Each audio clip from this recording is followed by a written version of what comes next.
எல்லாத்துக்கும் வணக்கங்க. Mahesh cooking from Coimbatore. இன்றைக்கி நம்ம முருங்கீரை பொரியல் ஒன்று பண்ண போகிறோங்க. பாருங்கள், எண்ணெய் ஊற்றிட்டுங்க, கடுகு போட்டாச்சுங்க, வரமிளகா, பெரிய வெங்காயம் ரெண்டுங்க, தக்காளிங்க, இது நல்லா வணங்கிக்குங்க. இது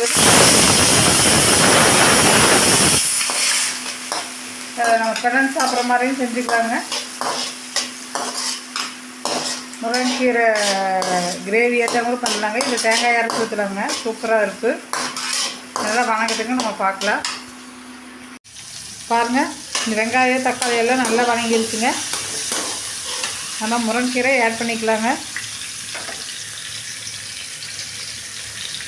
இந்த முருங்கீரை ரொம்ப ஹெல்த்திங்க. கீரை வாரத்தில் ஒரு தடவை 2 தடவை சேர்த்திங்க. குழந்தைகளுக்கெல்லாம் இந்த மாதிரி செஞ்சு கொடுங்க. நீங்கள் இதை இந்த மாதிரி செஞ்சிங்கன்னா சாப்பாட்டுக்கு குழம்பே வைக்க வேண்டியதுங்க. இந்த முருங்கீரையே போதுங்க, இதையே ஊற்றி சாப்பிட்டா சூப்பராக இருக்குங்க.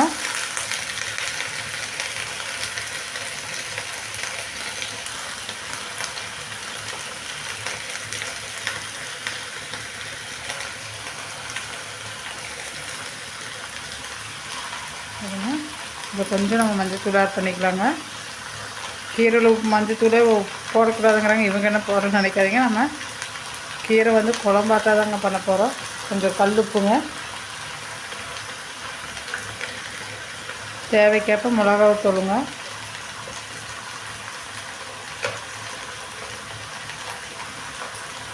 அந்தளவுக்கு சேர்த்துக்கோங்க. அவங்க எந்த காரம் வேணுமோ அந்தளவுக்கு நீங்கள் சேர்த்திக்குங்க. பாருங்க, அவ்வளோதாங்க. நம்ம நல்லா தண்ணி ஊற்றி வேக வச்சுட்டு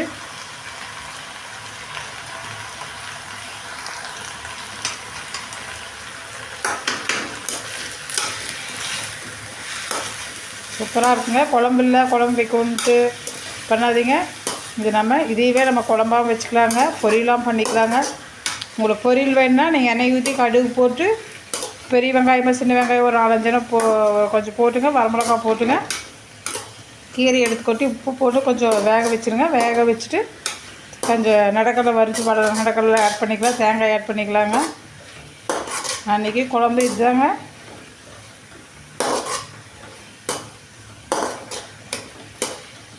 நல்லா வேகிட்டுங்க, நம்ம தண்ணி ஊற்றிட்டு வேக வச்சுக்கலாங்க. இப்போ தேங்காய் அரைச்சி ஊற்றிக்கலாம். பாருங்கள், இப்போ முருங்கீரை நல்லா வெந்துருச்சுங்க. இந்த ஸ்டேஜில் நம்ம கொஞ்சம் சீரகமும் தேங்காயும் பேஸ்ட் மாதிரி அரைச்சிருக்குறோங்க. இது ஊற்ற வைக்கலாங்க.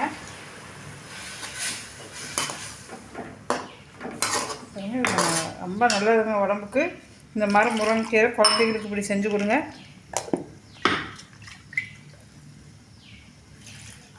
முருங்கீரை கூட்டு இந்த மாதிரியே எது வேணால் பேர் வச்சுக்கோங்க. ஆனால் நல்லா இருக்குங்க. இந்த மாதிரி நல்லா கொதிச்சு வரட்டுங்க. நம்ம இன்னொரு டிஷ் பார்க்கலாம் எப்படி செய்யணும்னு.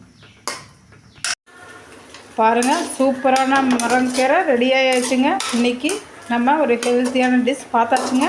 பிடிச்சிருந்தா லைக் பண்ணுங்கள், ஷேர் பண்ணுங்கள், சப்ஸ்கிரைப் பண்ணுங்கள். பாய்ங்க.